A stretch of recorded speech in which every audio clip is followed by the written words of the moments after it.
frente eu irei, pois eu sei que vivo estás e um dia voltarás do céu pra nos buscar, pra sempre reinarás. Aleluia.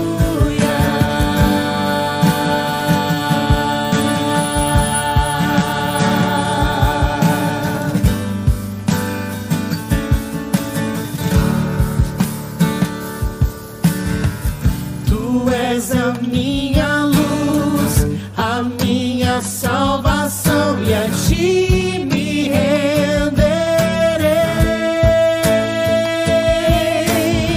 Se ao teu lado estou, seguro em tuas mãos, eu nada temerei.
Vem Jesus, cantem. Maranata, hora vem Senhor Jesus. Vem Jesus, vem Jesus. Maranata, hora vem Senhor Jesus. Vem Jesus.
Confiarei, eu nada temerei, em frente eu irei, pois eu sei que vivo estás e um dia voltarás do céu pra nos buscar, pra sempre reinarás. Aleluia.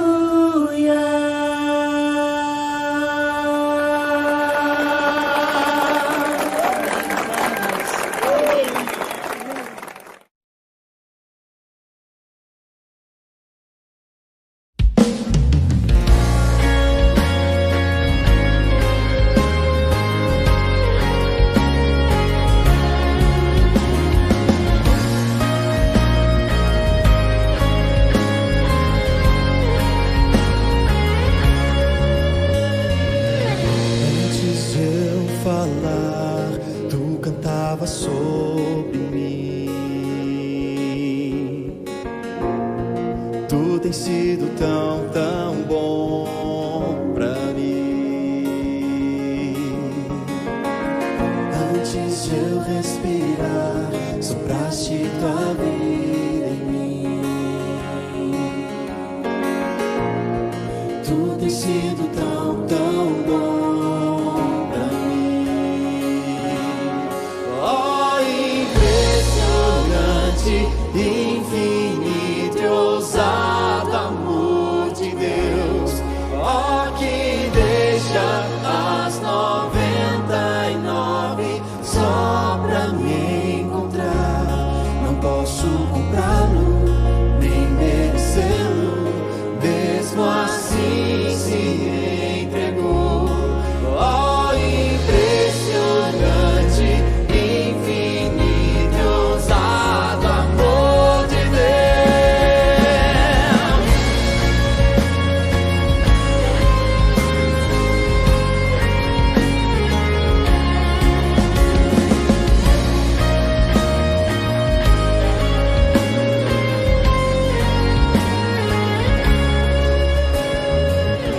Inimigo eu fui, seu amor lutou por mim. Tu tem sido tão, tão bom pra mim. Não tinha valor, mas tudo pagou por mim. Tu tem sido tão, tão bom. Oh, impressionante, infinito e ousado amor de Deus. Oh, que deixa as 99 só pra me encontrar. Não posso comprá-lo, nem merecê-lo, mesmo assim se entregou. Oh, impressionante, infinito e ousado amor de Deus.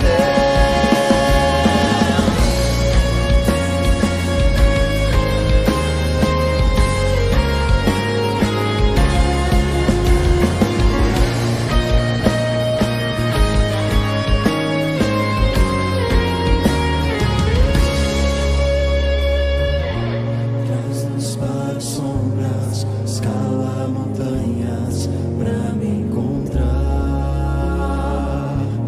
Derruba muralhas, destrói as mentiras pra me encontrar. Traz-nos para as sombras, escala montanhas pra me encontrar. Derruba muralhas, destrói as mentiras pra me encontrar. Traz-nos para as sombras, escala montanhas pra me encontrar. Derruba muralhas, destrói as mentiras pra me encontrar.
quero. O meu fôlego tu és. Em teus braços é o meu lugar. Estou aqui, estou aqui. Pai, eu amo tua presença. Teu sorriso é vida em mim. Eu seguro em tuas mãos. Confio em ti, confio em ti. Quero ir mais fundo, leva-me mais perto, onde eu te encontro, no lugar secreto. Aos teus pés me rendo, pois a tua glória quero ver.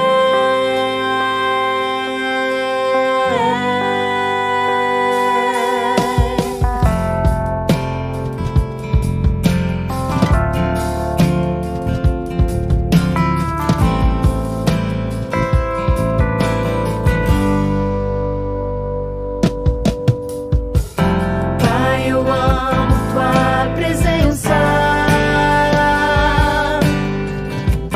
Teu sorriso é vida em mim. Eu seguro em tuas mãos. Confio em ti, confio em ti. Quero ir mais fundo, leva-me mais perto, onde eu te encontro, no lugar secreto. Aos teus pés me rendo, pois a tua glória quero ver.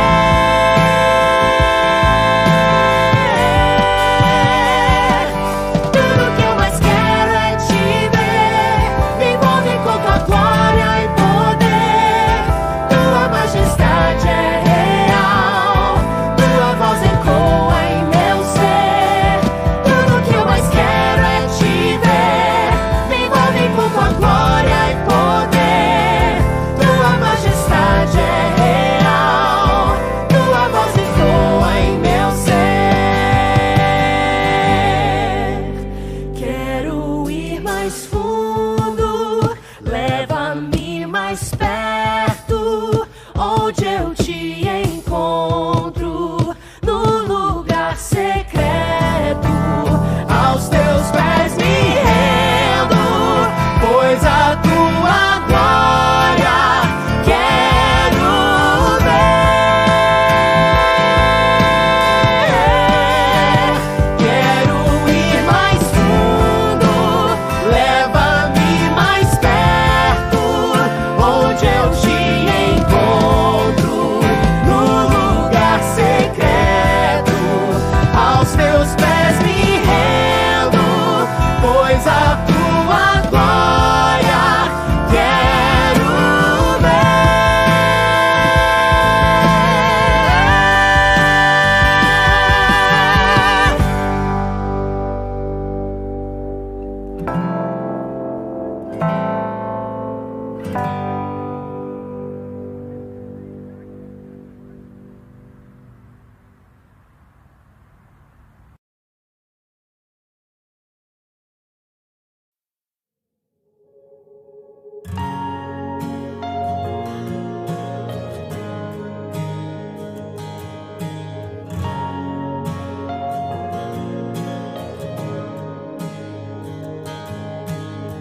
de glória ecoam em toda a criação,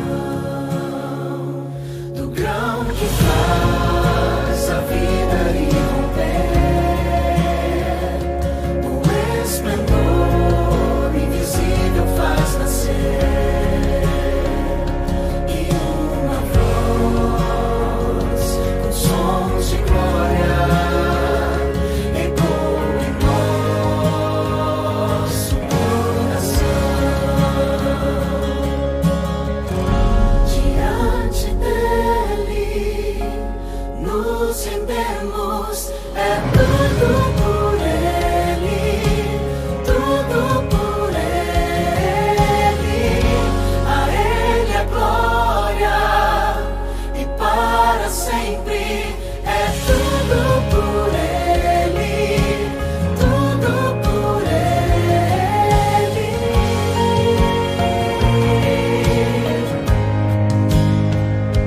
Em oração e na palavra seguiremos, em um só corpo rendido à missão, e nossa voz com sons de glória irá romper a escuridão. Diante dele nos rendemos, é tudo por ele, tudo por ele. A ele a glória e para sempre, é tudo por ele, tudo por ele.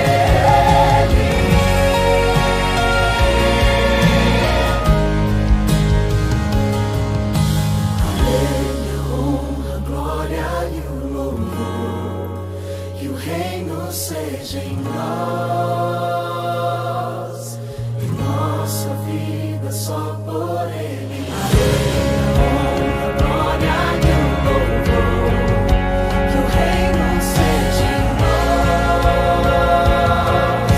e nossa vida só por ele. A ele a honra, a glória e o louvor, que o reino seja em nós, nossa vida só por ele.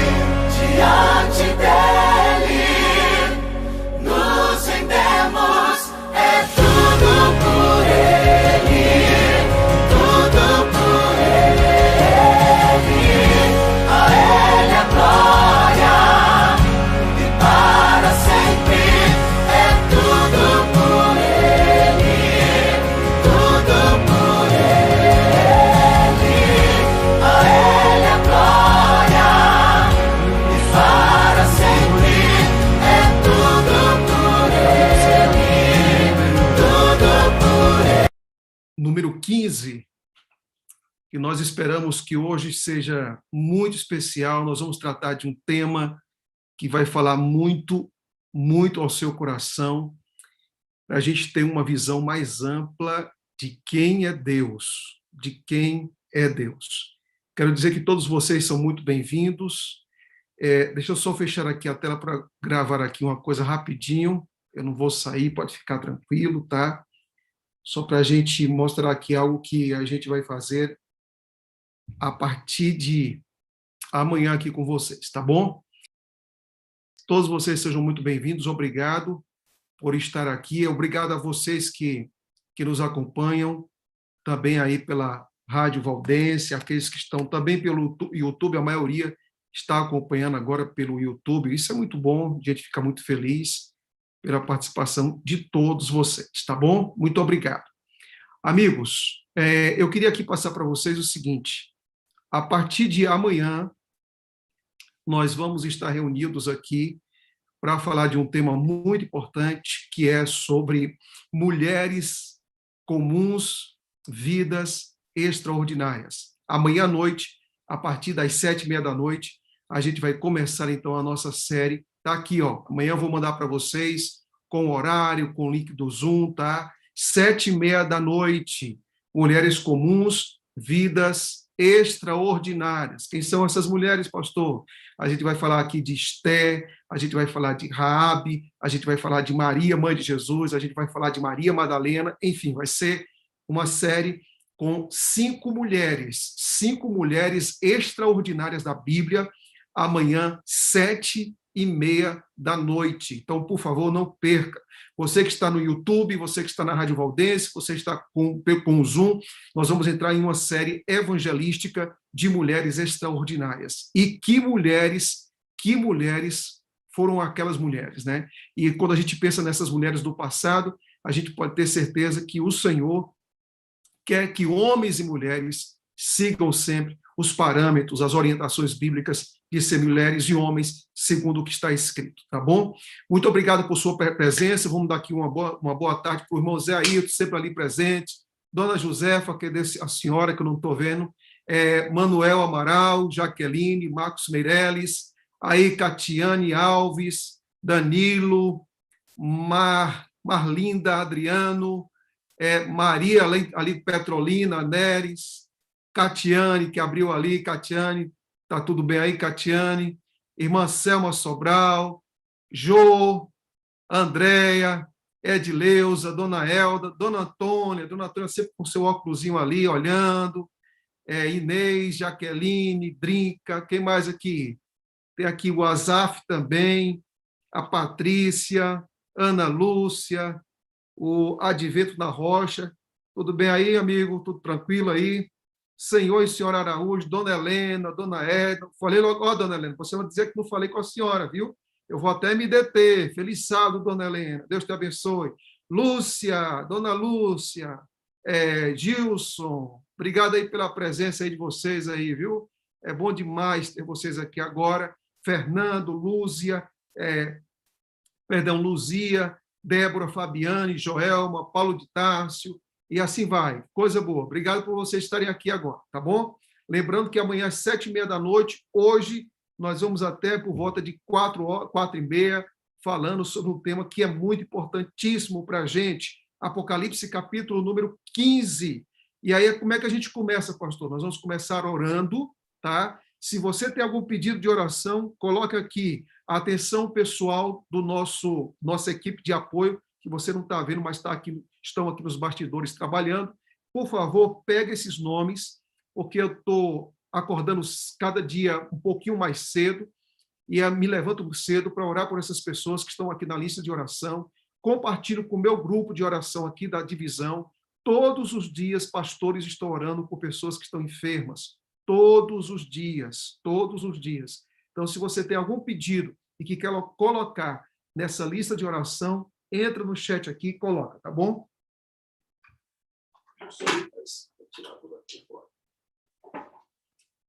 Então, por favor, utilize aqui o chat e vamos, então, colocando. Eu peço a vocês que orem por um amigo meu, que é o Humberto.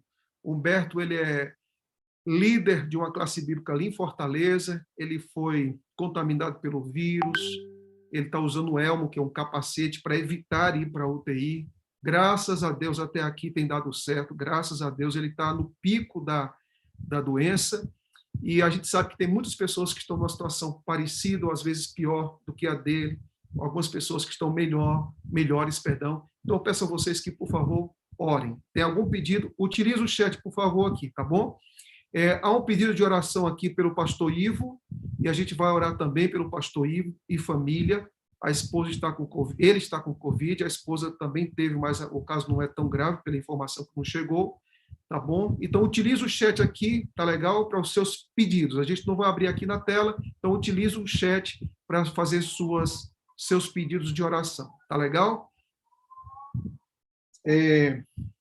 Antes da gente orar, vale a pena aqui lembrar que o tema de hoje está em Apocalipse, capítulo 15, tá bom? Apocalipse, capítulo número 15. Nós vamos agora entrar. Eu quero aqui, nesse momento, começar com oração, e eu vou aqui pedir deixa-me ver aqui, alguém que talvez ainda não tenha orado aqui, deixa-me ver aqui, que aparece. Deixa eu ver aqui. Ô, Inês, você ora para a gente, Inês, por favor? Você ora para a gente, vou abrir aqui, tá? Pode ativar o seu som. Pronto? Pronto, pode orar. Grandioso Deus, eterno Pai, Filho e Espírito Santo. Queremos, Senhor, se achegar a Ti, todas as pessoas que estão aqui presentes, Senhor, que Tu venha visitar cada coração aqui. Te pedimos, queremos Te agradecer também por esse Teu santo sábado aqui conosco, na Tua presença. Pedimos também, Senhor, que Tu desculpe todas as nossas falhas durante a semana. Queremos agradecer pelas bênçãos dessa semana, principalmente por esse momento que estamos aqui, para aprender mais de Ti. Queremos Te pedir também, Senhor, que Tu unja o nosso pastor e todas as pessoas, Senhor, abençoa e abre o nosso entendimento, para que a gente possa, Senhor, a sair daqui aprendendo mais e mais de Ti, e com o coração grato, Senhor, porque Tu nos ama. Nós sabemos que Tu, Senhor, está conosco desde o dia da criação desse mundo. Tu sabes de todas as nossas necessidades. Visita também todas as pessoas que estão no leito, Senhor, precisando dos Teus socorros. Essas pessoas também que o pastor Lucas pediu, Senhor, visita cada ela. Tu sabes, Senhor, que todas elas precisam, mas Tu, como Pai, Tu queres ouvir a nossa voz. E nós chegamos a Ti aqui nesse momento, coração grato, por esse privilégio de estarmos todos aqui.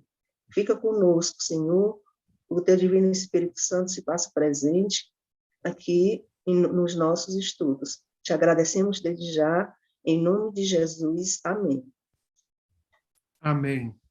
Muito obrigado pela oração, viu?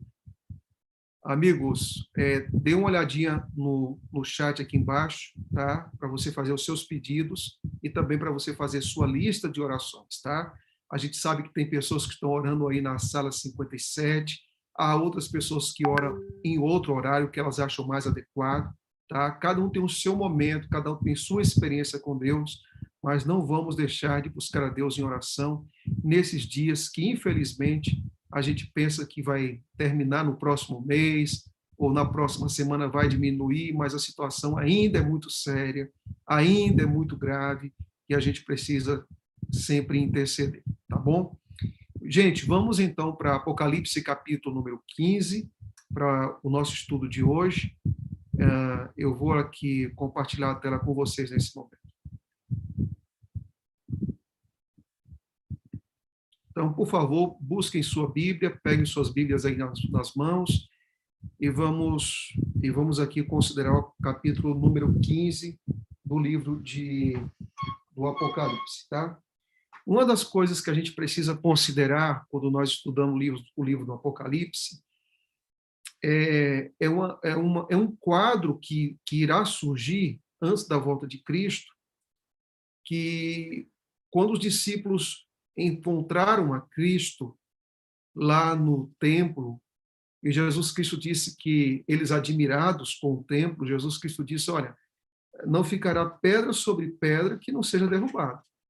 Ou seja, Jesus ele foi extremamente claro do que iria acontecer. Então, no capítulo 24 de Mateus, Jesus Cristo, ele diz algo bem interessante, né? Que quando os discípulos estão ali impressionados com a construção do templo, né, assim, com os olhos brilhando de alegria pela beleza do templo, de admiração pelo templo, Jesus diz para eles o seguinte,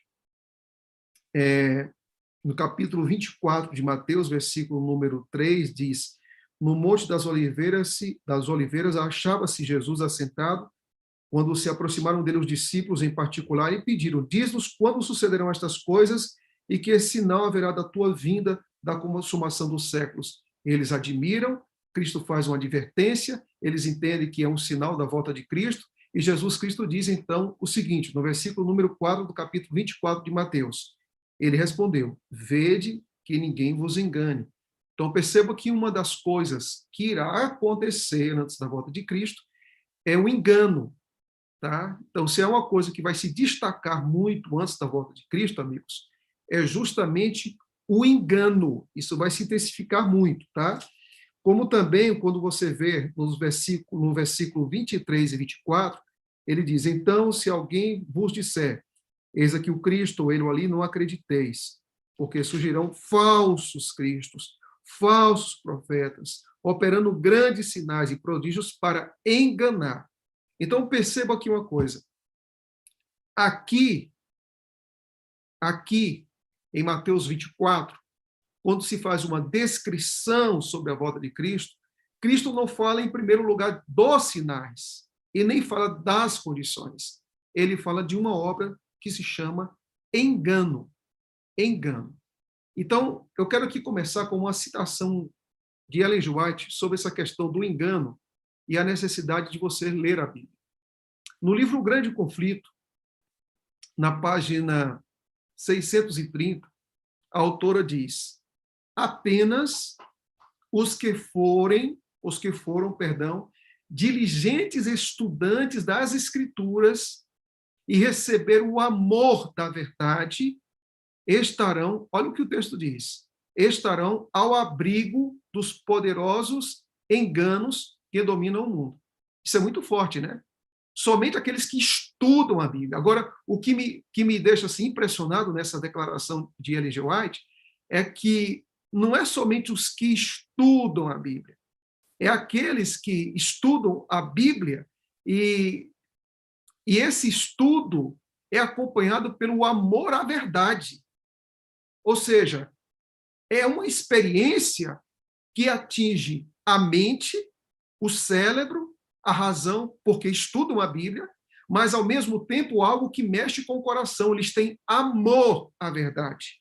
Tá? Então, preste bastante atenção nisso. A Bíblia, ela tem que atingir a nossa lógica, a nossa razão, mas, ao mesmo tempo, deve levar ao comprometimento do nosso coração. Então, o que eu vou apresentar hoje aqui, eu vou fazer aqui um preâmbulo e vou me deter em um tema nessa tarde com vocês. E o tema que eu vou me deter com vocês no finalzinho, da metade para o final, vai ser o tema voltado para a ira de Deus. Como é que a gente vai entender essa coisa de ira de Deus? Porque o Apocalipse fala que Deus também tem ira, que isso não é comum só aqui em Apocalipse capítulo número 15, isso aparece em Apocalipse capítulo número 6, isso aparece também em Romanos. Eu vou me deter nisso, eu vou explicar isso. Eu vou explicar para você a diferença entre a ira humana e a ira divina e como elas são aplicadas em nossas vidas. Tá? Então, perceba bem, me siga agora com bastante atenção no versículo 1 e 2 do capítulo 15 de Apocalipse. Diz assim, vi no céu um outro sinal que era grande e maravilhoso. E que sinal era esse? 7 anjos que tinham 7 flagelos, pois com estes se consumou a ira de Deus. Notem vocês que ela vai aparecer praticamente aqui no final, essa expressão ira de Deus. Vi como que um mar de vidro misturado com fogo, e também os que venceram a besta, sua imagem e o número do seu nome. Eles estavam em pé junto ao mar de vidro, tendo harpas que lhes foram dadas por Deus. Primeira pergunta que a gente tem que fazer nesse texto é o seguinte: que sinal é esse? Que sinal é esse? Se você abrir a Bíblia, volte um pouquinho comigo para o Apocalipse capítulo 12, e você vai ver que no capítulo 12 nós temos referências também a sinais.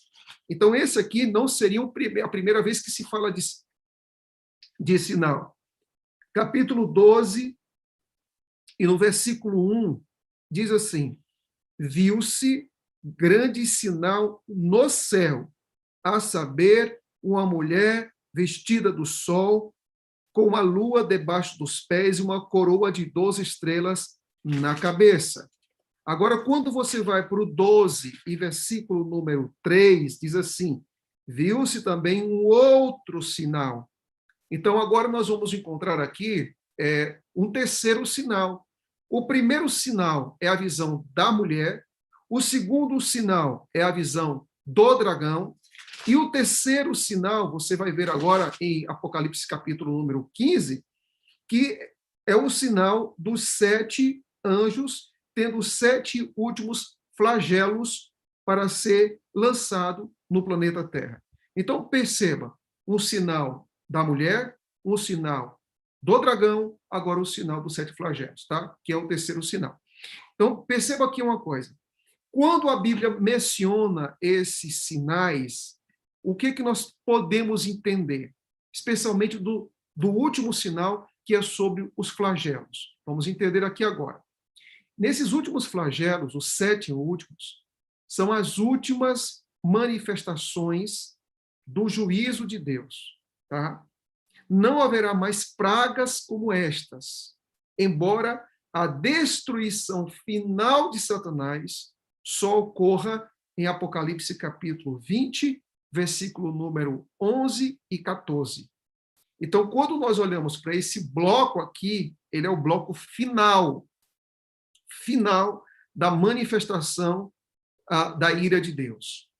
Aqui também diz algo que nos chamou a atenção, a palavra é, pois com esses 7 flagelos irá se consumir, ou foi consumida, né? Se consumou, perdão, a ira de Deus. Então, essa parte aqui que é consumir ou consumou, ela vem do grego teleo, que significa terminar, executar, realizar, cumprir a punição reservada para os adoradores da besta e da sua imagem, que é executado aqui nas 7 últimas pragas ou 7 últimos flagelos. Por exemplo, quando você vai para Apocalipse 14, versículo número 10, você vai ver aqui, também este beberá do vinho da cólera de Deus, preparado sem mistura, do cálice da sua ira, e será atormentado com fogo e enxofre diante dos anjos e na presença do Cordeiro. Ok? Então, existe um destino para essas 7 pragas ou 7 flagelos. No Apocalipse, capítulo número 16, e versículo número 2 diz assim: saiu, pois, o primeiro anjo e derramou a sua taça pela terra, e os homens portadores da marca da besta, os adoradores da sua imagem, sobrevieram úlceras malignas perniciosas. Ou seja, o juízo de Deus, ele é muito, muito claro e tem endereço, tem destino certo. Algo que também nos chama a atenção é que esses adoradores de Deus estavam em pé junto ao mar de vidro, tendo harpas em suas mãos. E o que nós podemos entender aqui? Perceba uma coisa, no texto, essas pessoas aqui, elas responderam e aceitaram a mensagem de Apocalipse capítulo 14, ou seja, as 3 mensagens angélicas. Essas pessoas foram seguradas, sustentadas, protegidas por Deus durante as aflições que sobrevieram por ocasião desses flagelos. Essas pessoas, elas venceram pelo sangue do Cordeiro. Essas pessoas permaneceram leais a Deus, mesmo em face da ameaça de morte da besta que sai do mar, apoiada pela besta que sai da terra, de Apocalipse capítulo 13, versículo 15. Essas pessoas, elas estão como se encontrando no final da batalha. Elas venceram, elas triunfaram, agora estão diante do trono. Aí agora você me pergunta,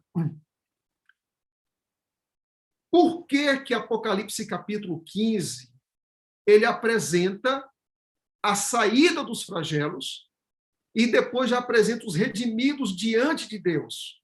Se os flagelos só vão acontecer no capítulo 16. Então, aqui é possível ter uma visão, que é apresentada no capítulo número 15, de que mesmo que essas pessoas sejam provadas, perseguidas, ameaçadas, intimidadas, Deus vai mandar, então, o seu juízo. E mesmo que essas pessoas passem diante de tantas provações, elas devem se sentir seguras de que vão prevalecer, ou seja, pelo sangue do Cordeiro, elas serão vencedores. Mas aqui me chama a atenção, porque em Apocalipse capítulo 16, é onde estão os flagelos. E a gente sabe que os vencedores da besta, do falso profeta, só estarão diante de Deus quando Cristo voltar. A pergunta é, por que antes do Armagedon, do capítulo número 16, que nós vamos estudar no próximo sábado, porque antes da batalha do Armagedon, porque antes dos flagelos caírem sobre a terra, aqui Apocalipse 15 já apresenta os salvos diante do Cordeiro? Aqui vem a resposta. É para que a gente tenha certeza de que ao lado de Cristo, por mais duros, difíceis, insuperáveis, carregados de opressões e preocupações, nós iremos vencer, custe o que custar. Nós iremos vencer. O quadro pintado para os últimos dias não é um quadro leve, suave, de tintas leves. É um quadro pesado, difícil, quase que insuportável, torturante, angustiante, como diz Daniel capítulo 12, versículo 1. Mas na descrição de Apocalipse 15, é como se nós pudéssemos ouvir uma voz dizendo: não pare, não volte atrás, não se renda, não perca sua fé, não esmoreça, não se entregue. Mas está difícil, Deus, eu sei que está difícil, mas eu vou estar com você. Mas está pesado, Deus, eu sei que está pesado, mas vou carregar os seus fardos. Mas, Deus, parece que as promessas não vão se cumprir. Eu sei que pode parecer, mas só está parecendo, porque vão se cumprir. Então, quando você vê a descrição de Apocalipse, capítulo 15, antes da batalha, antes do flagelo, e aqui já está passando por esse momento, e está apresentando os vencedores, quer dizer o seguinte: aguenta firme, caminha segurando na mão do Cordeiro, porque nossa vitória não é uma ilusão, nossa vitória não é uma subjetividade, nossa vitória pelo sangue do Cordeiro é uma garantia.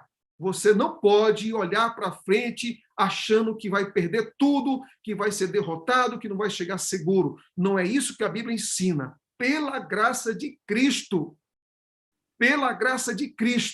nós devemos alimentar em nosso coração que entre essas pessoas que estarão no mar de vidro, estará você e eu e todos nós, todos os que acreditam na liderança do Cordeiro, no sangue do Cordeiro, nas vitórias do Cordeiro, porque as vitórias do Cordeiro também são as vitórias de todos aqueles que seguem o Cordeiro.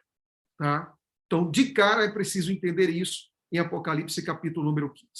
O que nós podemos entender mais em Apocalipse, capítulo número 15?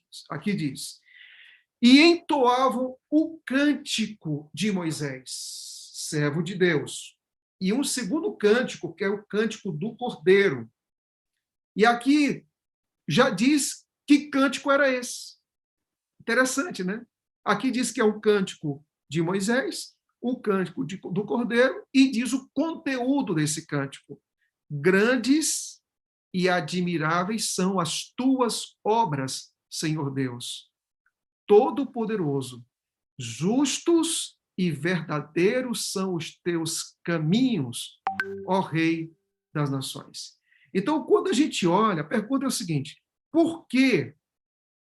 Por que nós temos o cântico de Moisés e por que nós temos o cântico do Cordeiro? Por que o cântico de Moisés e o cântico do Cordeiro? Porque nós podemos entender o seguinte, que o livro do Apocalipse ele utiliza o Antigo Testamento como referência. Então, as manifestações das coisas que aconteceram no Antigo Testamento em relação ao povo de Deus, que foi perseguido, que esteve no cativeiro, que foram ameaçados, que a nação correu o risco de ser dizimada.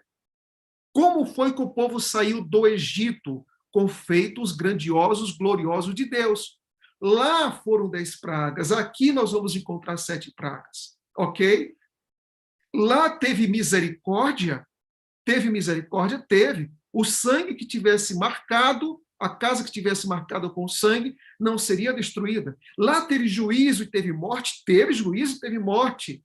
Lá foi processual? Sim. como também a gente vai ver que existe um processo também aqui agora. Mas perceba também uma coisa. Esse povo, eles cantam o cântico de Moisés, porque o cântico de Moisés que foi cantado na saída do Egito foi um cântico de libertação.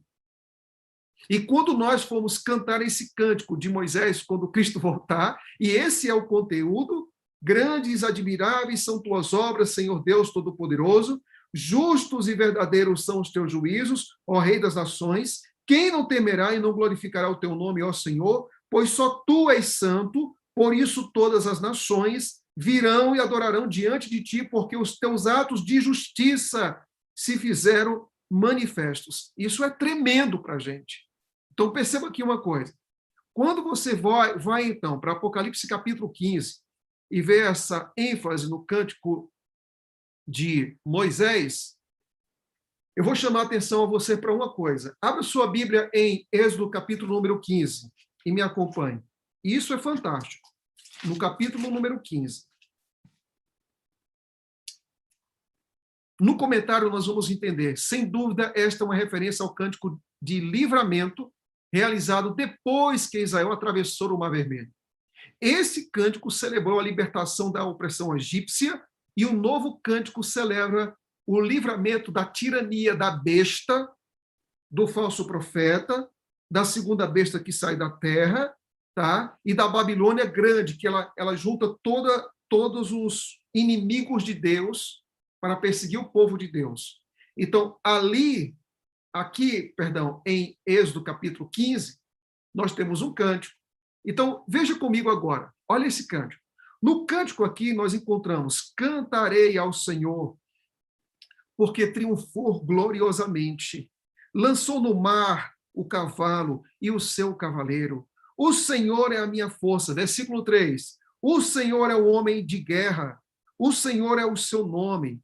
Versículo 6. A tua destra, ó Senhor, é gloriosa em poder. Versículo número 11. Ó Senhor, quem é como tu entre os deuses? Versículo número 16. Sobre eles cai espanto e pavor. Pela grandeza do teu braço emudecem como pedra, até que passe o teu povo, ó Senhor. Versículo 17 diz: tu o introduzirás e o plantarás no monte da tua herança, no teu lugar que aparelhaste, ó Senhor, a tua habitação, no santuário, ó Senhor, que as tuas mãos estabeleceram. O Senhor reinará por todo o sempre. O que você está vendo aqui em comum? A palavra Senhor. A palavra Senhor é uma palavra que se repete várias e várias vezes no capítulo número 15. Bem, quem foi que tirou o povo do Egito? Foi Deus. Quem libertou? Foi Deus. Com que braço? O braço de Deus. Com que manifestações? As manifestações de Deus. Lembre-se de uma coisa: nada é mais forte na vida de um cristão do que não é o senso, mas a certeza da presença de Deus a cada passo da sua vida. A cada passo da sua vida. O cântico de Moisés, ao sair do Egito, ao passar pelo Mar Vermelho, é um cântico em que o centro desse cântico, dessa motivação, é o nome de Deus e os atos de Deus. Quando você vai para o cântico de Moisés, que os remidos irão cantar, que mesmo Babilônia ameaçando de guerra, mesmo que igreja e Estado juntos para dizimar o povo de Deus, essas pessoas vão passar ilesas, firmes, seguras, por causa de um nome, o nome de Deus que estará entre o seu povo. E onde Deus está, o seu povo é protegido. Então, por isso é que vem esse cântico de celebração. Agora, perceba mais uma coisa. Nós temos, então, agora o cântico do Cordeiro. O livramento dos santos é realizado pelo Cordeiro, o Cordeiro de Deus. Volte para Apocalipse, capítulo 17, e vejamos isso. Capítulo 17, quando o Cordeiro está lutando contra a grande meretriz, no versículo 14, diz assim: pelejarão eles contra o Cordeiro, e o Cordeiro os vencerá, pois é o Senhor dos senhores e Rei dos reis. vencerão também os chamados eleitos e fiéis que se acham com ele. Isso aqui é lindo demais, gente. É tremendo isso. Olha que coisa linda.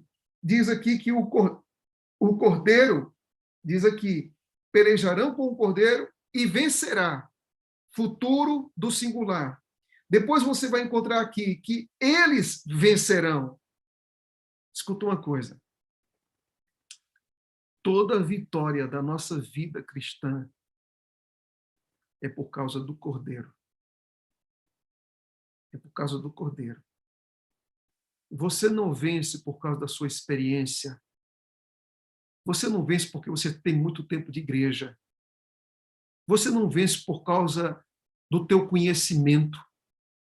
Você não vence porque você tem cargos importantes na igreja. Você não vence porque tem muito conhecimento da Bíblia, do Espírito de Profecia. Nada disso te dá garantia de vitória. O que dá garantia de vitória é a aceitação das vitórias de Cristo em sua vida. Ou seja, o que nós fazemos não é vencer. O que nós fazemos é aceitar as vitórias de Cristo que nos torna vencedores. É aceitar as vitórias de Cristo que nos torna vencedores. Os méritos, quem entra no campo de batalha é Cristo. Quem luta por nós é Cristo. O que é que nós fazemos então, pastor? Nós abrimos o espaço. Nós nos rendemos. E aí vem uma coisa. Você quer saber um dos pontos mais importantes na vida de um cristão? Na vida de um cristão? O cristão, ele não é forte porque ele luta. O cristão, ele não é forte porque ele luta. O cristão é forte porque ele se rende.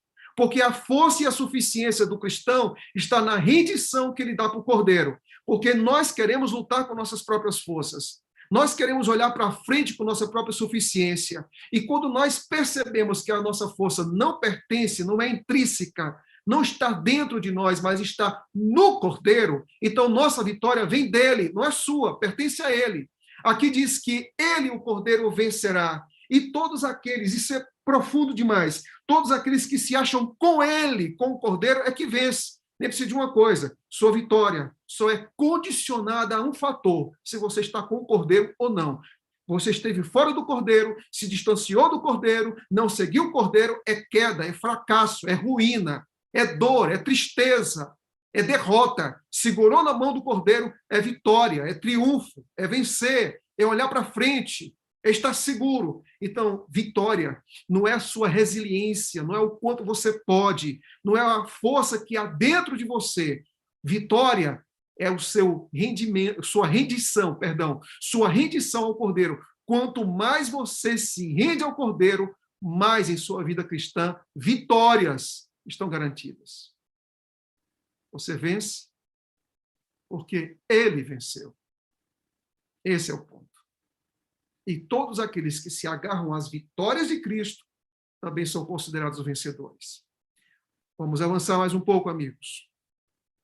Quando avançamos, nós vamos ver que aqui diz que o Senhor é chamado Rei das Nações. Jeremias capítulo 10, versículo 7 também faz isso. Isso concorda com o pensamento de João, de que prediz que todas as nações virão adorar diante do Senhor, que isso também faz parte do cântico. Vamos aqui ver algumas coisas interessantes aqui agora. Por ocasião dos 7 flagelos que serão derramados, o que o livro Grande Conflito fala? Quando é que vai acontecer? Por que vai acontecer? Quais são os passos para acontecer isso? Perceba aqui agora algumas coisas. Olha só, o livro Grande Conflito, e também, se eu não me engano, os primeiros escritos diz o seguinte. Primeiro, à vista de todos os fatos do grande conflito, o universo inteiro, tanto os que são fiéis como aqueles que são rebeldes, de comum acordo declara: justos e verdadeiros são os teus caminhos, ó Rei das Nações. Espera aí, quem é que vai dizer que justos e verdadeiros são os caminhos de Deus? É só os justos? Não. Até os ímpios iam dizer isso. Por que aqui, no capítulo 15, já começa falando de que Deus é justo? Porque, peraí, Deus vai destruir o homem? Deus vai matar aqueles que não se renderam a ele. A ira de Deus vai ser voltada para essas pessoas, sim. É isso mesmo. Flagelo é para quê? Praga vai ser para quê? Para condenar e para matar. Aí você começa a pensar, mas espera aí, pastor. Deus vai matar, Deus vai punir, Deus vai tirar vidas, é isso mesmo? É isso mesmo. Como é que a gente vai explicar isso, essa ira de Deus? Aguarde aí. Vamos entender como é que é essa ira de Deus, como ela acontece e como ela é aplicada. Tá? Mais uma citação de Ellen G. White. Enquanto Jesus oficiava no santuário, quando vai acontecer isso? Enquanto Jesus oficiava no santuário, era impossível serem derramadas as pragas. Pergunta é a seguinte, preste atenção aqui, ó. Você que está no YouTube, olha aqui, ó. Olha aqui para mim, ó. Olha aqui para mim, ó. Você que está aqui agora. Atenção aí, ó. Abra a tela, irmão. Quero olhar nos seus olhos. Isso. Abra a tela aí que eu quero olhar nos seus olhos agora para dizer algo muito importante. Preste atenção. Agora teve uma chuva de tela aberta, viu? Que coisa boa. Olha só, escuta uma coisa. A serva do Senhor, Ellen G. White, diz aqui, ó. Grande Conflito, página 200, Primeiros Escritos, 280. Enquanto Jesus oficiava no santuário, era impossível serem derramadas as pragas. Por quê? Por que era impossível Cristo, no santuário oficiando, derramar pragas? Por um simples motivo. Ele está lá para quê? Jesus está lá no santuário para quê? Para interceder pelo homem. Para salvar o homem. Para redimir o homem. Olha, abra sua Bíblia aí em 1 de João. 1 João, capítulo número 2. Vamos ver aqui. 1 João, capítulo 2, versículo número 1. Diz assim, olha o que diz, ó. Filhinhos meus, estas coisas vos escrevo para que não pequeis. Se todavia alguém pecar, temos advogado junto ao Pai, Jesus Cristo o justo. E aqui diz que ele não é só o advogado, ele é a propiciação pelos nossos pecados, não somente pelos nossos próprios, mas também pelo mundo inteiro. Então, peraí, Cristo, enquanto estiver no santuário, ele está intercedendo por quem? Por duas classes. Ele está intercedendo pelo seu povo e está intercedendo por quem? Pelo mundo inteiro. Entendeu agora? Então, é óbvio que não poderia vir nenhuma condenação, nenhum flagelo, nenhuma praga. Por que não poderia vir, pastor, nenhuma praga? Porque Jesus está intercedendo, gente. Como é que ele vai lançar o juízo se ele ainda está intercedendo? Não existe lógica nisso. Então, o que acontece é o seguinte, enquanto Cristo estiver no santuário, o que é que nós temos? Esperança. Nós temos esperança. Tá? Então, perceba aqui, olha como ela conclui o pensamento. Ela conclui o pensamento dizendo o seguinte, mas, tem aqui um mais, terminada ali a sua obra e encerrando-se a sua intercessão, nada havia para deter a ira de Deus, e ela irrompeu com fúria sobre a cabeça desabrigada do pecador culpado. Ok? O que é muito estranho, é que o que Cristo faz no céu? Ele intercede, por quê? Porque ele ama, e ele quer salvar o pecador. E quando ele encerra o seu ministério, vem a ira. Mas espera aí, quer dizer que ele está dentro do santuário e ele está amando os pecadores, está intercedendo pelos pecadores. E quando ele deixa a obra do santuário, qual é a ação do Cordeiro? Qual é a ação do Cordeiro? É de ira. É de ira. Você consegue entender isso? Ver que Deus, ele é um Deus que ama e também é um Deus que se ira. Agora, pastor, está dando uma embolada na minha cabeça aqui agora. Como é isso? Deus ama e Deus irado, Deus ama, Deus irado? Vamos entender. A gente vai entender. Segura aí um pouco para a gente entender aqui um quadro que eu quero mostrar para vocês. Tá? Deixa eu ver se tem mais alguma citação. Mais uma citação do livro Grande Conflito, página 614. Deixando ele, o santuário, as trevas cobrem os habitantes da terra. Naquele tempo terrível, os justos devem viver à vista de um Deus santo, sem intercessor. Espera aí, tem muita gente que faz uma confusão tremenda disso aqui. Sem intercessor significa sem Deus? Não. Por quê? Porque Cristo disse que estaria conosco até quando? Então, os séculos já se consumaram aqui? Não. Então, Cristo, ele muda a sua função, mas nunca se torna ausente do seu povo. Por quê? Porque Apocalipse 17, 14 diz que eles venceram por causa do sangue do Cordeiro. Então, por que venceram? Porque o Cordeiro estava perto deles. Agora, o Cordeiro agora não tem mais a função de ser o quê, pastor? De ser um intercessor. Mas isso não quer dizer que não esteja presente com o seu povo.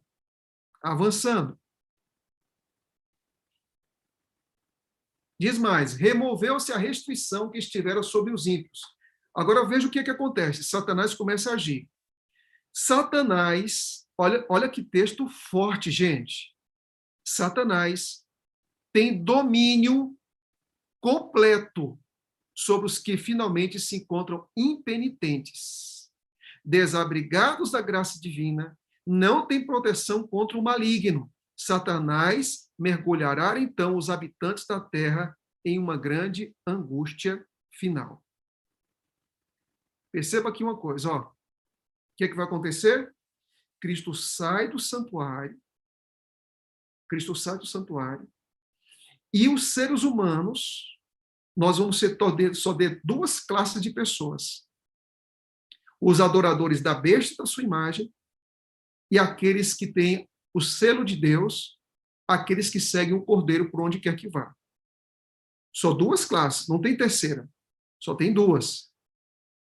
Como é que estará, então, a vida desse grupo de pessoas que seguem o Cordeiro? Elas estão em completa dependência, em completa caminhada e confiança no Cordeiro e nos méritos do Cordeiro. E como é que estão aqueles que estão seguindo a besta? Elas terão a imagem da besta, a marca da besta sobre eles, e aí nós vamos entender uma coisa. O ser humano, aquela falsa adoração de Apocalipse 13, ao invés de enobrecer, ao invés de elevar a humanidade, vai torná-la mais satânica.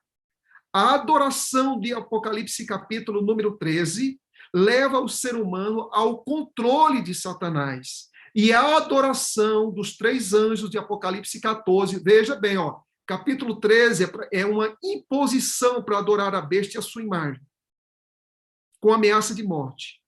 E essas pessoas, qual vai ser o resultado? Satanás terá total controle sobre essas pessoas. Apocalipse 14, qual é a mensagem? Temei a Deus e dá-lhe glória. Adorai a Deus. E o que elas terão como consequência disso? A imagem de Deus reconstruída nelas. Deu para entender agora isso? Deu para entender isso? Ok. Então, somente 2 tipos. Agora, pense numa coisa. Até chegarmos lá, quem é que está operando hoje aqui na Terra? Deus, com a pregação do Evangelho até a última criatura, Mateus capítulo 24, 14. E quem é que está também atuando para que isso não aconteça? Para que as pessoas não sejam advertidas, para que as pessoas não tenham uma experiência com Deus? Satanás está agindo. Porque nós estamos dentro de um grande conflito, isso é muito óbvio. E aí vem uma coisa, ó, presta atenção aqui, ó. Deixa eu olhar aqui nos seus olhos e dizer uma coisa, olha. Você precisa pregar o Evangelho, viu, meu irmão? Você precisa pregar o Evangelho, viu, minha irmã? Você que está aí, ó, sentada, você que está na rede, você que está no sofá, está na cadeira, nós precisamos pregar Evangelho. Evangelho não é para que a gente esteja, agora eu sei que vai acontecer sim, mas você não vai contar. Você sabe como é que vai ser o futuro das nações, das pessoas, somente 2 grupos, você vai ficar calado. Então nós precisamos, sabe o quê?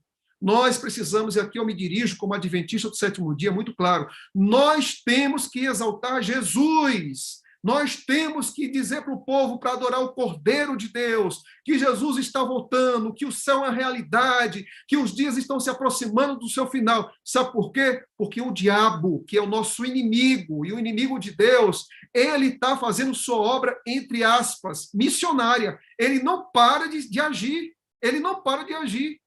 É só você ver aí por onde você estiver. É só ligar TV, ligar rádio, ligar internet, dar uma passeada na rua, ver qualquer coisa ali, olhar ao seu redor e ver o seguinte: Satanás, ele não para de trabalhar. Gente, a gente precisa, sabe? Quem tem conhecimento disso aqui não fica calado. Quem tem conhecimento disso aqui, compartilha.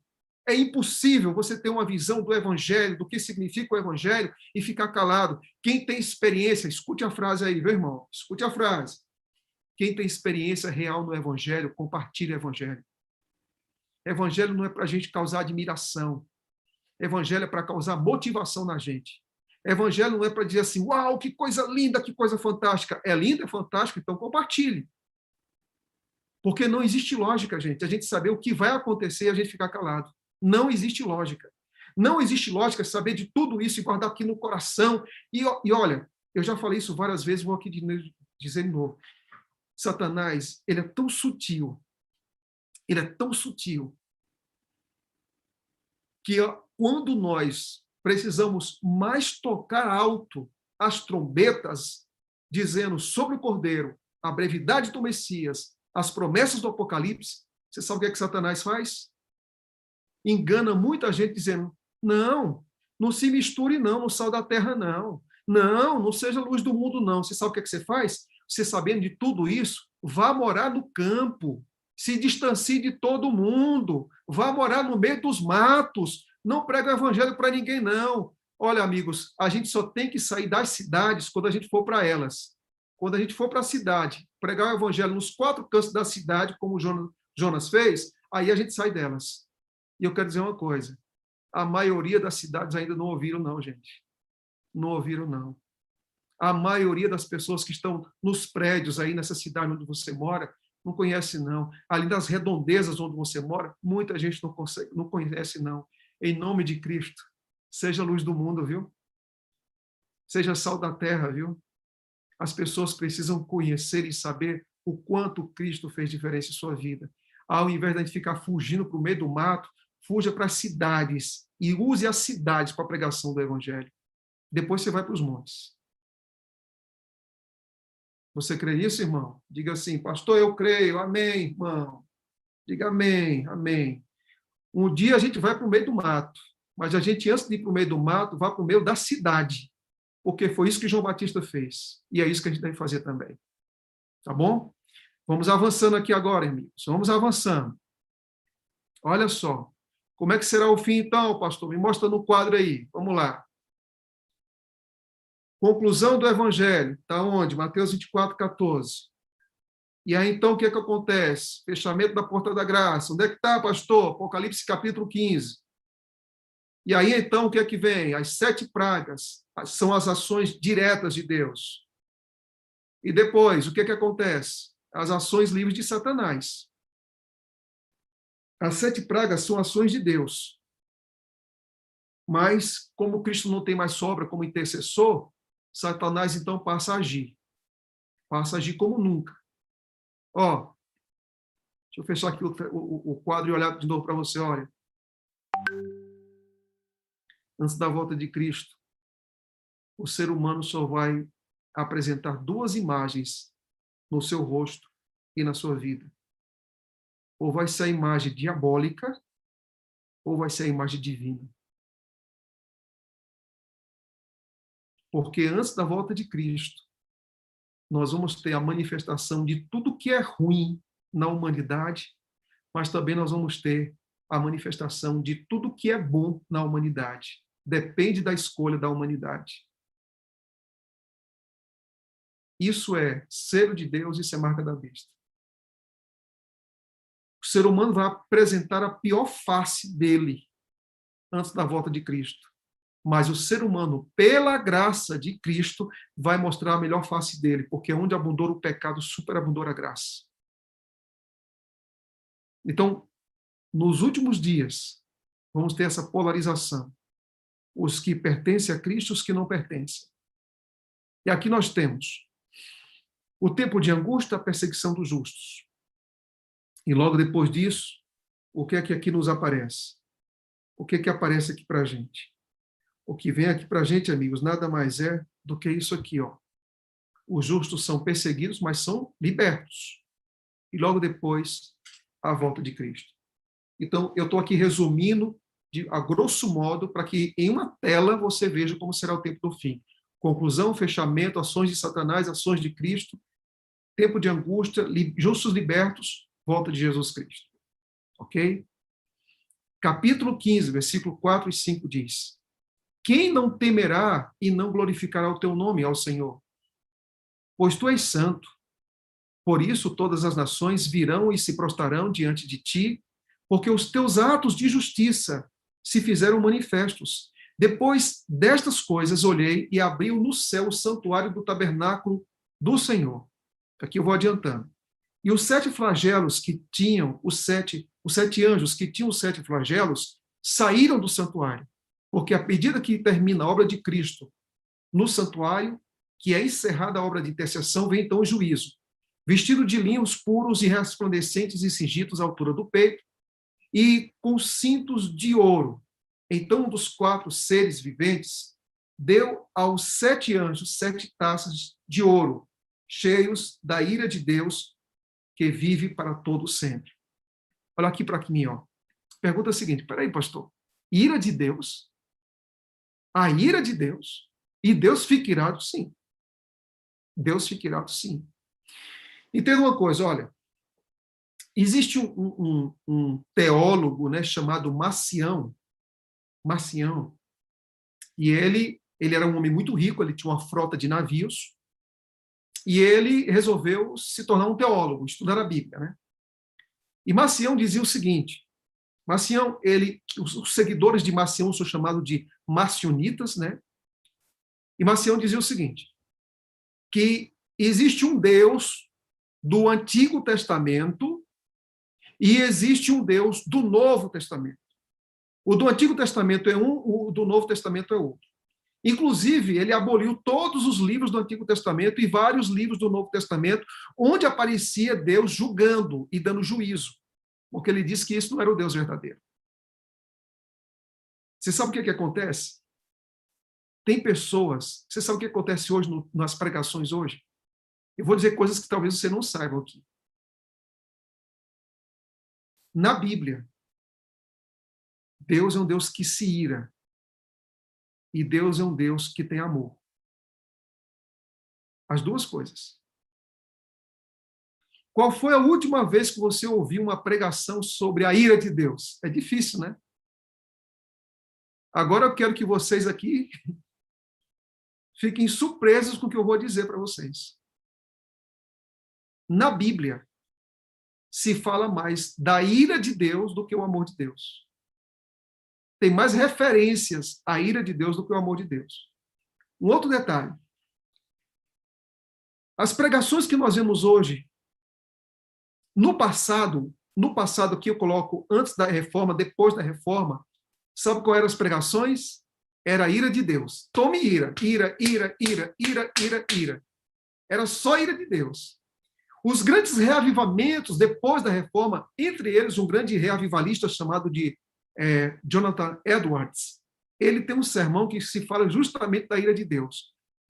Eu acho que eu tenho um pedacinho desse sermão aqui para vocês. Tá? Eu vou adiantar aqui. Está aqui, ó. Olha a parte do sermão dele. Ó pecador, considere o temível perigo em que te achas, e sobre uma grande fornalha de ira, um abismo faminto e sem fundo, cheio do fogo da ira, que é seguro na mão daquele Deus, cuja ira é provocada e despertada contra ti, tanto quanto contra muitos os condenados do inferno. Jonathan Edwards pregou esse sermão e as pessoas dizem que ele pregava com tanta fúria que as pessoas se sustentavam nas pilastras da igreja para não cair, pela raiva que ele pregava, pela convicção que ele pregava. Você sabe qual é o tipo de pregação hoje que nós temos? uma pregação que Deus é amor, não importa o que você é, onde você estava, onde você foi, o que você fez, mas ira de Deus não se fala. Quero dizer uma coisa, nem a pregação de Jonathan Edwards, do exagero da ira, que nem teológico estava corretamente teológico, e nem o exagero de um Deus de amor sem ira. A Bíblia, ela tem que ser pregada como ela é. A Bíblia fala que Deus é amor, mas o próprio Deus que é amor, ele se ira. E aqui eu vou dizer uma coisa para vocês. Vocês não têm nem ideia de quem está irado no livro do Apocalipse. Eu vou mostrar isso daqui a pouco para vocês. Agora eu quero convidar aqui um teólogo, tá, chamado F.F. Bruce, e ele vai explicar o que é a ira de Deus. Vamos lá. Vamos lá. Ele diz o seguinte: se se pensa que a palavra ira não é muito apropriada para usar-se com relação a Deus, é provavelmente porque a ira, como a conhecemos na vida humana, constantemente envolve o quê? Paixão. E essa paixão, ela é pecaminosa, ela é egocêntrica. Com Deus não é assim. Sua ira é a reação da santidade divina face à impiedade e à rebelião. Ok? E continua, Paulo, de certo, concordaria com quem? Com ninguém mais, ninguém menos que Isaías, que lá ele diz que para Deus se irar e punir é uma obra estranha, a qual ele aplica com relutância. Por quê? Porque Deus ama todos. Mas ele vai aplicar a ira. A ira de Deus é contra o quê, pastor? A ira de Deus é contra o pecado e onde quer que ele se manifeste. Deus, ele tem ira contra o pecado. Nós temos coisas comuns entre a ira de Deus e a nossa. Uma coisa comum: nós podemos nos irar e não pecar. É o que diz a Bíblia.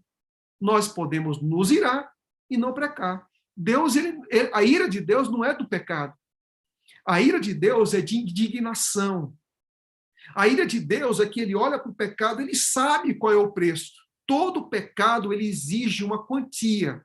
Todo pecado, ele exige um valor. Qual é o valor exigido pelo pecado? A morte. Então, o pecado, ele é cruel. Então, o que Deus faz, então? Deus se ira contra o quê? Contra o pecado e suas manifestações. A ira de Deus é impulsiva contra a ira humana? Não. É descontrolada contra a ira humana? Não. A ira de Deus, ela é pensada. A ira de Deus, ela é real. E a ira de Deus, ela se pronuncia de duas maneiras. De maneira histórica, que é hoje, e de maneira escatológica, que é no tempo do fim. Aí você diz, onde é que está isso na Bíblia, pastor? Vamos lá. Vamos lá. Ira histórica. Quando o pecado existiu, a ira de Deus também se manifestou. Quando o pecado existiu, a ira de Deus se manifestou. Está onde? Romanos. Pois não me envergonho do Evangelho. Porque o Evangelho é o poder de Deus para a salvação de todo aquele que crê. Primeiro do judeu e também do grego. Porque a justiça de Deus se revela no Evangelho. De fé em fé, como está escrito, o justo viverá por fé. A ira de Deus se revela do céu contra toda impiedade e injustiça dos seres humanos, que por meio da sua injustiça suprime a verdade. Então, primeiramente, a ira de Deus se revela contra o quê? Contra toda a injustiça e impiedade humana. Eu pergunto, o nosso planeta tem injustiça? Tem impiedade? Então, eu quero dizer uma coisa para vocês. Qual é o coração, como é que Deus se sente agora? Irado. Irado contra quê? Com toda a injustiça e toda a impiedade. Tá? Ímpio é diferente da palavra, vem de pio, né? De piedoso. Então, tudo aquilo que é contrário a ser piedoso, Deus está irado. Então, nós chamamos isso, dentro da teologia, de ira histórica. Deus hoje está irado. É o que diz Romanos capítulo número 1. Deus hoje está irado. Mas também Deus irá aplicar a sua ira no futuro, que a gente chama de ira escatológica. E isso está onde? Está aqui, ó. Seguiu-se a este outro anjo, Apocalipse 14, 9 e 10.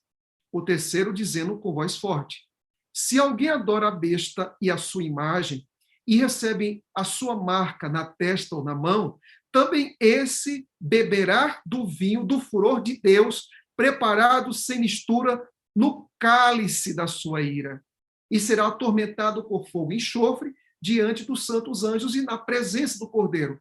Aqui nós temos, se você perguntar o seguinte, para mim, olha só, se você perguntar qual é o sentimento que Deus tem hoje contra a injustiça e também contra a impiedade, hoje Deus está irado contra isso.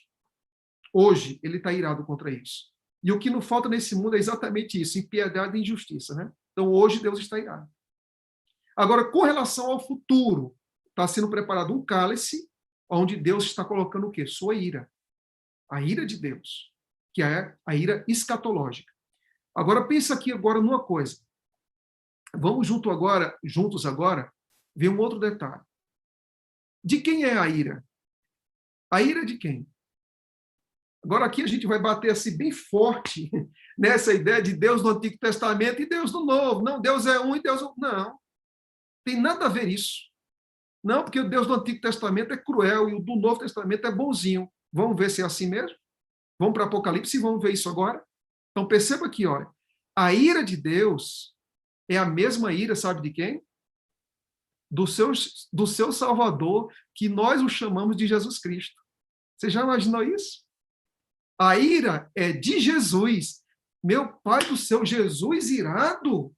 Jesus irado, porque eu tenho uma visão tão romântica de Jesus. É Bíblia. Quer que eu mostre para vocês? Vejam só.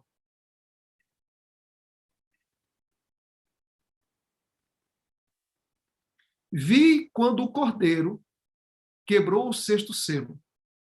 Houve um grande terremoto, o sol se tornou negro como pano de saco feito de crina, a lua ficou toda vermelha como sangue, as estrelas do céu caíram sobre a terra, e o céu recolheu-se como pergaminho, quando se enrola. Então todos os montes e as ilhas foram movidos do seu lugar. Os reis da terra, os grandes, os comandantes, os ricos, os poderosos, todo escravo e todo livre, se esconderam nas cavernas e nos penhascos dos montes, e disseram aos montes, vejam, aos montes, caiam sobre nós e nos escondam da face daquele que está sentado no trono e da ira do Cordeiro. Porque chegou o grande dia da ira deles. E quem poderá subsistir? Está claro isso para vocês? De quem é a ira? É do Pai e também do Filho. É a ira do Cordeiro. Do Cordeiro. A pergunta é, quem é que executa na terra a ira de Deus? Você já se fez essa pergunta? Quem é que executa a ira de Deus na terra? Vamos ver então o que a Bíblia diz. A Bíblia diz o seguinte, ó. Vi o céu aberto, e eis um cavalo branco.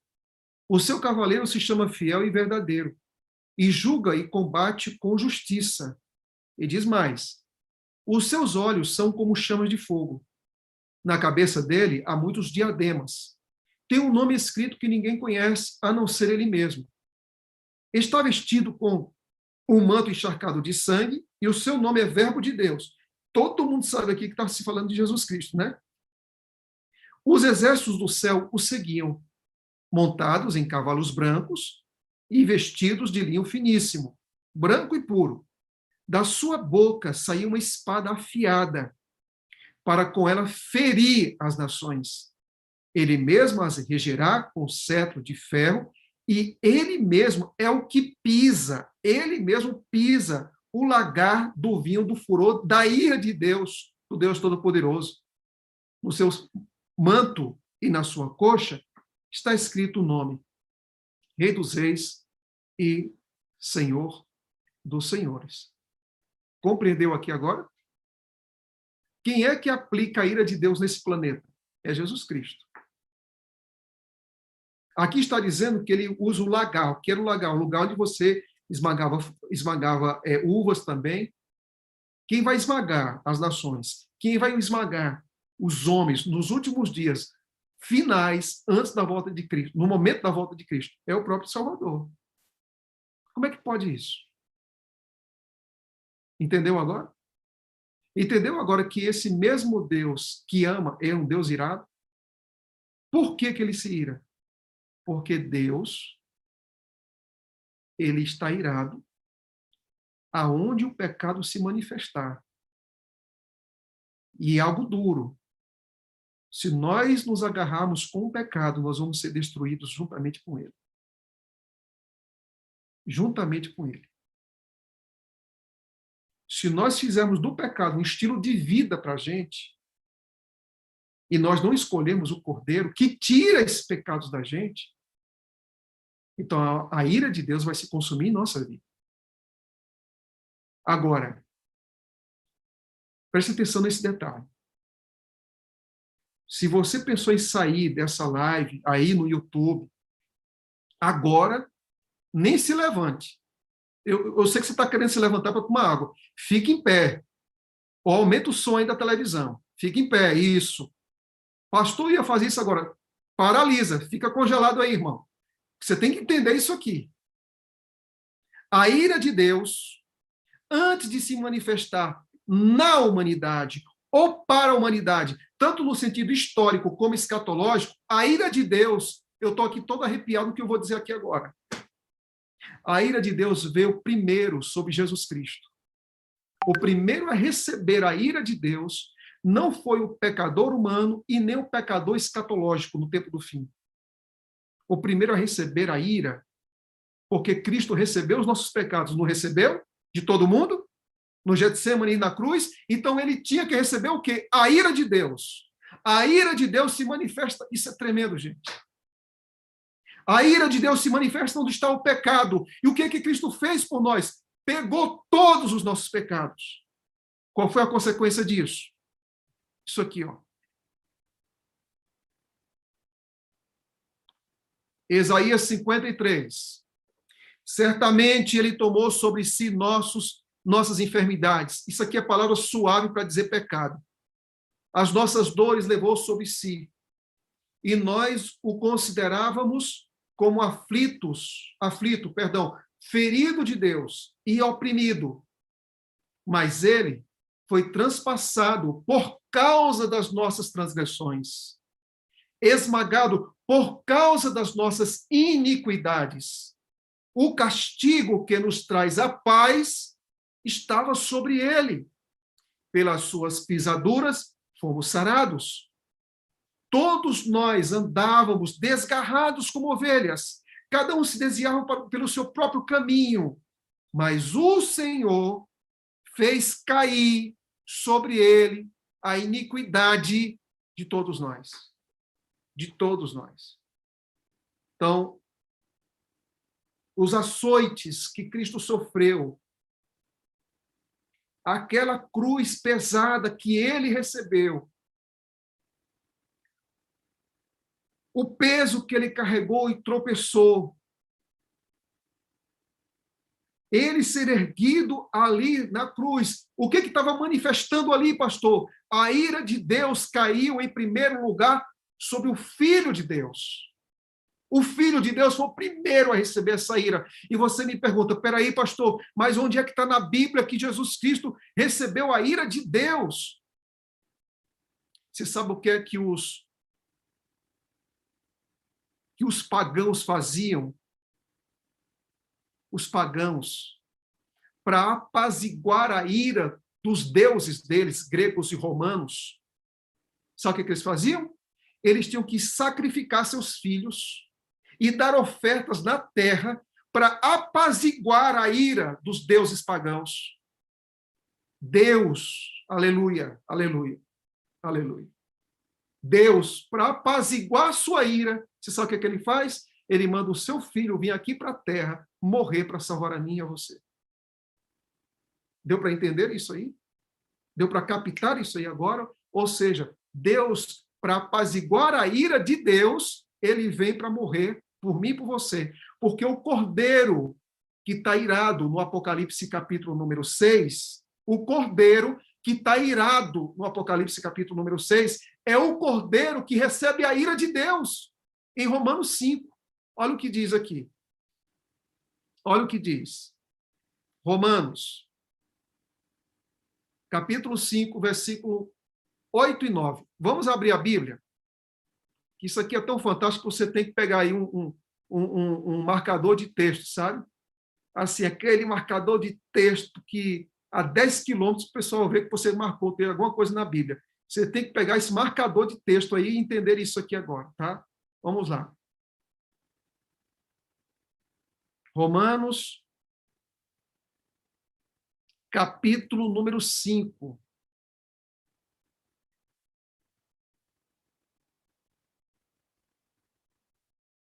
Romanos, capítulo número 5.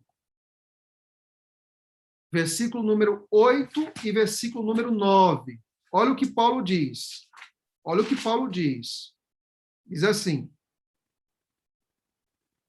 mas Deus, versículo 8, mas Deus prova seu próprio amor. Amor, está falando de amor, e vai falar de ira. Mas Deus prova seu próprio amor para conosco pelo fato de ter Cristo morrido por nós, sendo ainda pecadores. Ninguém foi bonzinho para ir para o céu, não. Era gente torta mesmo, difícil mesmo. Jesus veio salvar. E olha o que diz o versículo 9. Logo, muito mais agora, sendo justificados pelo seu sangue, seremos por ele salvos da ira. Deu para entender agora? Cristo, ele vem, ele recebe a ira de Deus, capítulo 53 de Isaías, morre por nós quando nós ainda éramos pecadores. Ele não morreu por nenhum adventista do sétimo dia bonzinho, ou batista, ou católico, aí todo mundo fiel. Ele morreu por gente ruim, por gente mentirosa, adúltera, tá? Com paixões sexuais, com língua ferina, com natureza descontrolada, com gente alcoólatra, com gente mentirosa, para corrupto. Ele amou todo esse povo todo. Para quê? Para salvar. Jesus, ele não salvou você quando você foi batizado. Jesus amou você e salvou você quando você ainda estava vivendo como um pecador, feliz da vida como você achava melhor. E isso é profundo demais. O amor de Deus, gente, não dá para medir com fita métrica, não, porque é grande demais. É profundo demais. Agora a pergunta é, se Cristo recebeu tudo isso para nos salvar, como é que eu vou me livrar dessa ira de Apocalipse 6, de Apocalipse 15, de Apocalipse capítulo 19, de Apocalipse capítulo 16? Como é que eu vou me livrar dessa ira? Tem alguém aqui que quer saber? Não. Tem alguém que quer saber aqui? Levanta a mão e diga assim, pastor, eu quero. Como é que eu vou me livrar dessa ira, pastor? Me diz aí em nome de Jesus. Versículo de poder agora. Vamos lá. Olha o que diz aqui, ó. Versículo de poder. Olha o que diz. Romanos diz, mas Deus prova seu amor para conosco pelo fato de Cristo ter morrido por nós quando ainda éramos pecadores. Logo, muito mais agora, sendo justificado pelo seu sangue, seremos por ele salvos da ira, porque ele recebeu essa ira. Agora, a pergunta é, o que a gente pode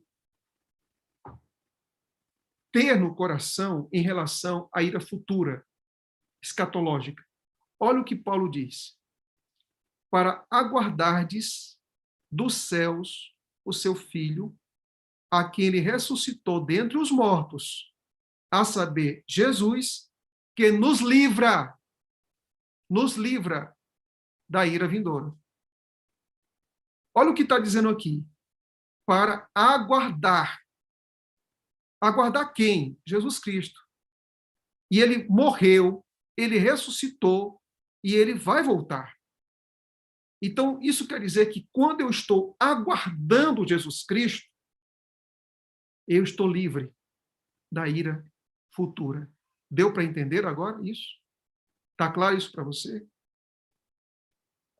Quem se prepara para a volta de Cristo não tem medo da ira do Cordeiro, porque o Cordeiro já o salvou. Por isso nós aguardamos Jesus Cristo. E nós não temos medo de Jesus Cristo. É interessante que em Apocalipse capítulo número 6, as pessoas estão fugindo da ira do Cordeiro. Não é interessante isso? E em Apocalipse 17, o outro grupo está caminhando com o Cordeiro. Em Apocalipse capítulo 6, e versículo, deixa eu dizer qual é o versículo aqui para vocês agora, Apocalipse 6, e o versículo 17, as pessoas estão fugindo de Cristo por causa da ira dele. Em Apocalipse capítulo 17, e versículo de número 14, as pessoas estão felizes, são vitoriosas, são fiéis, porque estão caminhando com o Cordeiro. Simples assim. Amigos queridos, a Bíblia diz que Jesus Cristo veio a esse mundo para salvar todos, para que ninguém pereça, mas para que todos venham a se arrepender. Mas para isso é necessário fazer escolhas. O amor de Deus e a ira de Deus existem. Agora, eu escolho se eu quero receber dele o amor dele ou se eu quero receber a ira dele. Quando ele já me livrou da própria ira dele, quando ele se tornou o Cordeiro de Deus que tira o pecado do mundo. Deus não quer que você se perca, mas quer que você encontre a paz. A paz. Eu estava lendo essa semana a história de a filha da rainha Vitória, que foi rainha da Inglaterra, que criou até uma a era vitoriana. A filha dela, na época que a filha dela viveu, várias pessoas tiveram um surto de doença também na Inglaterra. E ela, a mãe, não pegou essa doença, que eu não estou bem lembrado aqui qual foi esse surto, mas várias pessoas morreram. Um dia, essa filha da rainha Vitória estava tratando o filho. E o filho estava muito doente. E ela não poderia tocar no filho, como a gente vê hoje pessoas doentes agora. Não poderia se aproximar do filho. Mas o filho estava sentindo tanta dor, mas tanta dor e tanto sofrimento, com uma febre tão alta, e sem nenhum recurso para cuidar dele, que ele gritava, dizendo: mãe, fique perto de mim, mãe, fique perto de mim, mãe. E a mãe, aquele coração de mãe, se aproximou do filho. E durante 2 ou 3 noites, o filho gemia, o filho se estremecia, o filho estava pouco a pouco morrendo. E a mãe, em lágrimas, perguntou ao filho: filho, o que eu posso fazer por você, meu filho? Eu estou fazendo tudo o que eu posso, meu filho. E sabe o que a mãe fez? O que o filho pediu para a mãe fazer? O filho disse assim: mãe, me dê um beijo. Me dê um beijo, mãe. E se ela beijasse o filho, ela poderia estar contaminada e morrer. E foi exatamente isso que aconteceu. Ela se aproximou do filho, beijou o filho, e morreu ela e morreu o filho. Você sabe o que é que Cristo veio fazer aqui nessa terra por você e por mim? Ele se aproximou desse planeta. Ele não somente se aproximou desse planeta, ele veio para passar 9 meses na barriga de uma mulher. Ele nasceu. Ele não tinha pecados como nós temos, mas foi tentado na condição na natureza que ele possuía, de se tornar rei, como Satanás queria que ele fosse, sem passar pela cruz, de transformar pedras em pães, ou seja, de acreditar que ele poderia fazer tudo em benefício dele. Mas ele disse: o Filho do Homem veio buscar e salvar o perdido. Você sabe qual foi a consequência disso? Uma sexta-feira, uma cruz, cravos nas mãos, coroas de espinhos, banhado de sangue, 3 vezes orando no Getsemane: passa de mim este cálice, passa de mim esse cálice. Sabe por que ele fez isso? Porque Cristo veio como a mãe para beijar você. E teve a consequência disso. A consequência disso foi a morte. Mas a morte de Cristo, que poderia ser sinônimo de derrota, se tornou símbolo de vitória. Se tornou símbolo de vitória. E aí eu quero dizer uma coisa para você. Você não foi feito para o dia da ira. Você foi feito para adorar um Cordeiro na beleza da sua santidade por toda a eternidade. Você não foi feito para ser destruído. Você foi feito, escute isso. Você não foi feito para ser destruído. Você foi feito para ser reconstruído. Reconstruído. Cristo veio te resgatar aqui nessa terra. Entenda o que eu falei para vocês desde o princípio, que era Apocalipse. Apocalipse é o que Cristo faz. É a obra de Cristo. E eu quero que você entenda que você não foi chamado para a ira do Cordeiro, para ser pisado pelo Cordeiro. Ele já recebeu tudo aquilo que o pecado pode trazer e suas consequências. Ele já recebeu por você. E quando você o recebe, você está livre de qualquer ira. Você crê nisso aí, irmão? Diga aí: eu creio, pastor. Dê um glória a Deus aí, vai. Diga amém, glória a Deus, isso é para mim, amém, amém. Vida perdoada. Vida perdoada, meu irmão, não tem preço. Quem fica procurando novidades na vida cristã é porque ainda não experimentou o perdão em sua totalidade. Quem fica procurando novidade, excitamento espiritual, é porque ainda não experimentou o que é básico, o que é profundo, o que é largo. Sabe o que é? É o poder de uma vida perdoada, é o poder de uma vida restaurada, é o poder de uma vida transformada. Quem experimenta isso não vive mendigando coisas pequenas para ter sentido na sua vida espiritual. Não fica mendigando: como quem dera que nós tivéssemos mais uma música melhor, uma pregação não sei o quê. Não jogue fora o que é mais importante. Não jogue fora o que é vida perdoada. Não jogue fora o que é vida restaurada. Não jogue fora o que é vida restaurada, regenerada. É nisso que está o sentido da vida cristã. É nisso que está o sentido da vida cristã. Experimenta isso, meu irmão. Experimenta o poder de uma vida justificada, que sua vida cristã vai ter muito mais sentido. Vou parar por aqui, senão vai virar vigília, né? Deus abençoe vocês. Deus fortaleça vocês. Eu fiz questão de explicar muito bem aqui, capítulo 15 de Apocalipse, para que você entenda o que vai acontecer no flagelo. Quem é que está colocando as 7 pragas e por quê? Por isso que o capítulo 15, você precisa entender isso. Caminhar com Cristo, que é a razão da sua vida. Você não foi chamado, criado para ser destruído. Você foi criado para ser reconstruído. Reconstruído.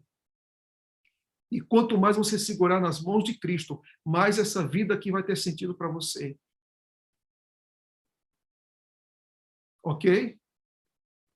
Tem gente que está muito preocupado. Eu quero aqui abrir o coração para você. E eu quero dizer para você, em nome de Cristo, não viva com medo esses dias.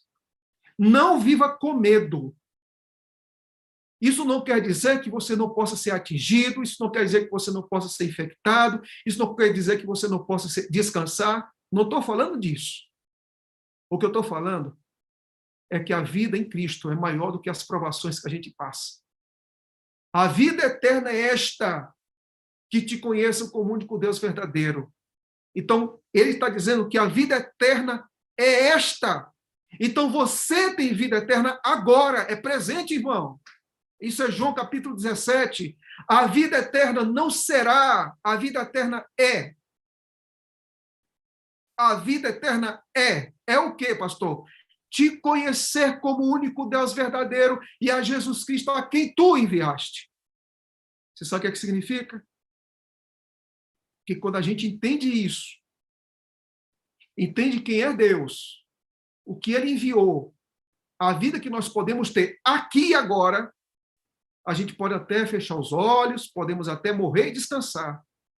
Mas aquilo que Paulo disse em Romanos vai ficar bem claro aqui no nosso peito. Sabe o que é? Quer vivamos ou morramos, somos do Senhor e acabou. E acabou. A gente não pode, irmãos, viver com tanto medo, com tanta angústia, com tanto pesar, com tantos problemas emocionais por causa dessa praga que está acontecendo. A nossa fé, a nossa esperança, a nossa caminhada com Cristo tem que ser maior do que tudo isso. Se tiver que descansar, vamos descansar. A trombeta vai soar e a gente vai subir para ficar com o Cordeiro e acabou. É isso que a gente tem que viver nesse presente aqui. Não é o tempo todo vivendo uma obsessão. Meu Deus, o que vai acontecer amanhã? Senão a gente fica louco. Em nome de Jesus, tome vacina, use máscara, tenha distanciamento social, faça toda a sua parte, mas não seja um louco, não viva obcecado. Saiba que a vida em Cristo, ainda que venha a morte, aqueles que creem em Cristo, o que morrer vai ressuscitar e acabou. Só por causa de uma coisa, você sabe por quê? Porque Cristo não oferece para você vida melhor. No cristianismo não existe vida melhor. No cristianismo existe vida, sabe o quê? Sabe o quê? Abundante. E vida abundante é a vida que só existe em Cristo Jesus. Você precisa sentir o prazer da vida eterna. É aqui. É aqui. A vida eterna começa quando você conhece Jesus Cristo. A vida eterna começa quando você conhece Jesus Cristo. Porque quando a morte vier, a gente fecha os olhos. Mas quando a vida vier, que é Jesus Cristo, os olhos vão se abrir novamente. Os olhos vão se abrir novamente. Que Deus te abençoe, viu? Te fortaleça. E viva a vida cristã na sua plenitude. Não é mais ou menos, não. Viva a vida cristã na sua plenitude. Porque aconteça o que acontecer, nós estamos em Cristo. E estar em Cristo é o que basta. Deus abençoe vocês. Vamos fazer uma oração agora? E quem quiser depois pode ficar uns minutinhos aí para o plus, que são as perguntas. Vou me despedir agora do pessoal do YouTube e quem quiser continua aqui com a gente, tá bom? Pai Santo, muito obrigado. Muito obrigado. Porque nós não nascemos para a ira. Nós nascemos para sermos salvos. Obrigado, Jesus, por não apenas ter beijado este planeta, mas ter vindo aqui, Senhor, para nos salvar. Que Salvador nós temos em Cristo. Oh, que amigo em Cristo temos. Oh, que amigo em Cristo temos. Que perdão, que vida abundante é essa, Senhor. Que vida extraordinária é essa, Senhor. Jesus não é mais um detalhe em nossa vida, Jesus é a razão da nossa vida. Nós queremos, ó Deus, colocar tudo em tua direção e viver a vida que o Senhor tem para nós aqui. Quer morramos, quer vivamos, o que importa é que nós somos do Senhor. Nós estamos no Senhor. E o nosso futuro está garantido em Cristo. Em Cristo. Nós não fomos feitos para sermos destruídos pela ira. Nós fomos feitos para sermos reconstruídos pela graça. Que o Senhor tome conta do nosso coração. E obrigado pelo estudo de hoje. Em nome de Jesus, amém. Aos nossos amigos do YouTube, um abraço, muito obrigado. Também aqueles que compõem a Rádio Valdense, os ouvintes, muito obrigado. E aqueles que estão aqui no chat, se tem alguma pergunta, estamos à disposição, tá bom? Obrigado aí pelo carinho de vocês, pelo glória a Deus, pelo amém, e assim vai. Hoje foi mais de 80, quase 100 aqui. Deus seja louvado. Amém.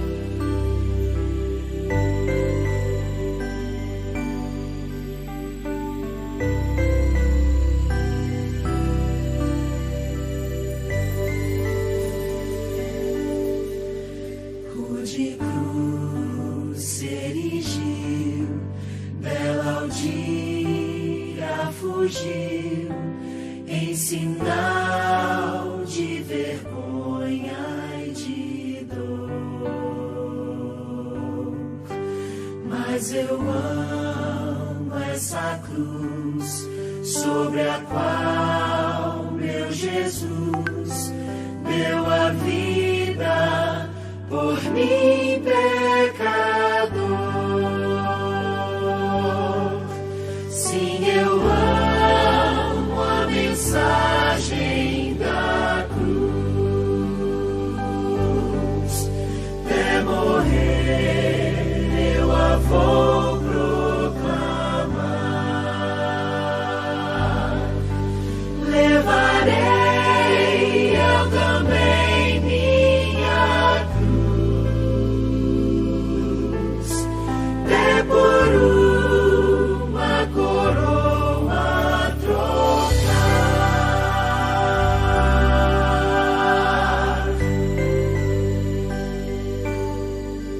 Desde a glória dos céus, o Cordeiro de Deus ao Calvário humilhante baixou. E essa cruz tem pra mim atrativo sem fim, pois Jesus nela me resgatou. Sim, eu amo a mensagem da cruz. Até morrer eu a vou proclamar.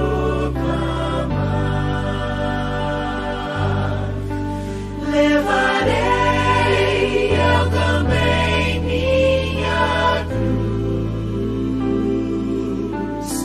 até por uma coroa trocar.